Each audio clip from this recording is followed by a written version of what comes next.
All right, battles in the East. Moving on to the Soviet setup, and woo, this one got complicated. So a few things I wanted to make sure I did. I realized that the Germans do have the special rule. I forgot to make sure that.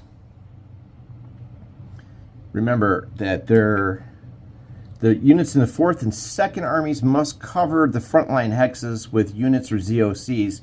I forgot to check the frontline hexes. I had to double check that. They have to cover these hexes.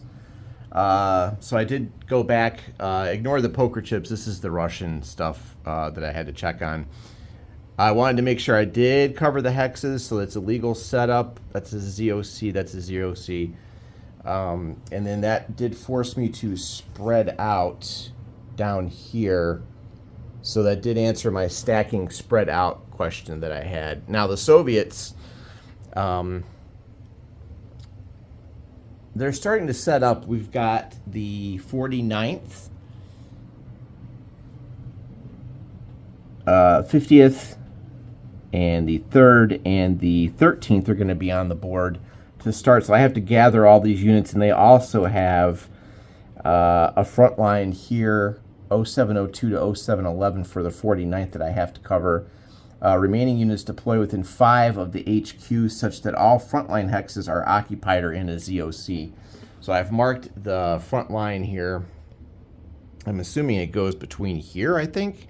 Had to do a little bit of research on that. There's also a clarification errata on the Decision Game site that does talk about the rounding here, and then also the 194 unit here is actually untried, and there's some special rules for this that randomizes when they come into the game how they're played, which is on the flip side of this card, but we'll get into that later. So you might want to double check the Decision Game site. There is some errata, not as bad as Compass Games, but it is out there. So it's a good thing I kind of found that. So I'm working on setting up the Soviets now.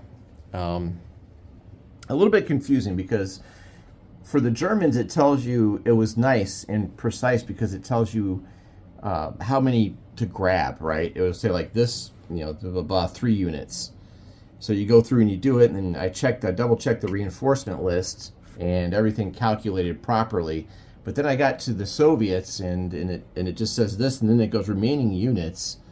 And I'm like, wait, what do you mean remaining units? And then I just figured I have to take all of the black units marked with the black background. So I'm assuming that I have to take all of these and put these out, right? I'm assuming that's what I have to do, and I hope. And then all the greens have to go out. I don't really get the half and half there, so I'm not 100% sure on the setup for the Russians if I'm doing that right, because it just says remaining units deploy within 7, and it doesn't really. It just says remaining units. So I think I'm doing that right, but I'm not sure. Those of you that have played this, let me know. But I got to get all these units punched and put out there. So we're working on the 49th right now. And then I can come back, and once I get all those put out, we're going to set up and see how I did. So the Germans ended up like this. I did the best I could by the rules. I have to spread out here and cover those hexes. The middle is pretty wide open, but then I had to spread out and cover these, and there's not a lot down there. So the Germans had a very tenuous hold on the front lines with, they were really pretty stretched. They were stretched thin. They were a shell of the army that started the invasion. So it's going to be interesting. All right, so that's my issues so far that I've run into. The setup's kind of confusing on this one, but we'll see if I do it right or not. All right, so I think I have the Soviets set up properly. Well, not properly, but by the rule. So when you first set up the Soviets in this game, don't be too freaked out by the number of units. Remember, the untried counters are going to have question marks on them. And then when you go to attack them, you're going to roll a die, and you will then determine what you're fighting. But they do have second counters representing them. So I've lined them up. You're going to see a lot of counters for the Russians. Don't freak out. They don't get all these on the board at once, but they still have a lot. So I've set them up pretty thin down here. They have to be within 7 of this HQ, but they're not forced to cover any sort of front line down here. So I think I did it right. 1, 2, 3, 4, 5, 6, 7. I got as far as I could, and I kind of scattered them out. This had to be within 5 of the HQ, and they did have to cover a front line with the ZOC or be in the actual hexes. They have a lot of units, and the Germans are... I don't know how the Germans are supposed to win this and punch through. Maybe if I get a bad die roll here, because you could actually get a crappy unit like that. But that's all random, so I'm not cheating by flipping that over, because you could also get something like that. I'm not really sure how this is going to work out. This is looking bad. Tula is heavily defended. There's a double row here, so I don't know how the Germans are supposed to pull this off. This is pretty heavily defended. The Russians have some pretty strong units up here, so that didn't work out well for how I set that up. So again, not sure. Here's the overall front lines. We do have reinforcements coming in. The Germans do, as do the Russians. So there are some counters that are not in play here. This whole sprue. Yeah, I'm not too sure about the Germans' chances. I hope I set up right. I had this spread out, so I'm not really sure. I'm betting a lot on this stack here. So if we take a look, maybe we can kind of see what they've got. That's anti-air. All right, so we do have the 3rd Panzer Regiment here, the 6th Regiment, some infantry. I mean, their numbers just aren't the best. And I loaded up the best I could. So, yeah, I don't know, man. It's I think it's evident that the 17th Panzer is going to have to go north.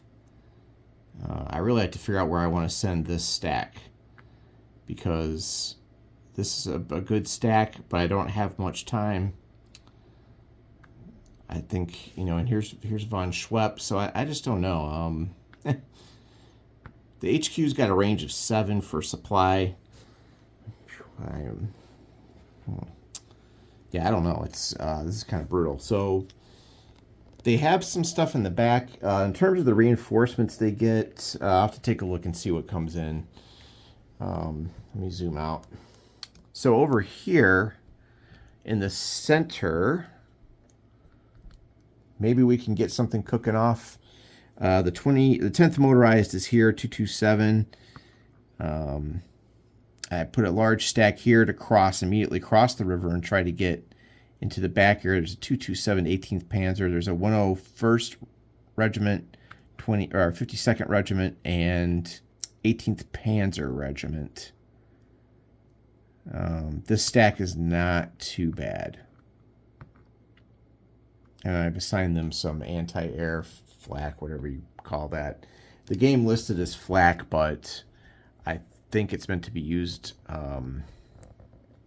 as like 88s maybe, I think. I'm not sure. Okay, so yeah, I don't know. Okay, so this setup I think might be finished. I hope I did the setup right. The German player, all western map edges are supply sources. Game turn 1 through 4, all HQs are an attack supply. And then there's some special rules for all the 2nd Panzer Grenadier HQ plus either 24th or 47 can be flipped to attack supply for 3 game turns. At the beginning of the supply phase, you have a marker that you can place on it. There's special markers that you can use here to denote things.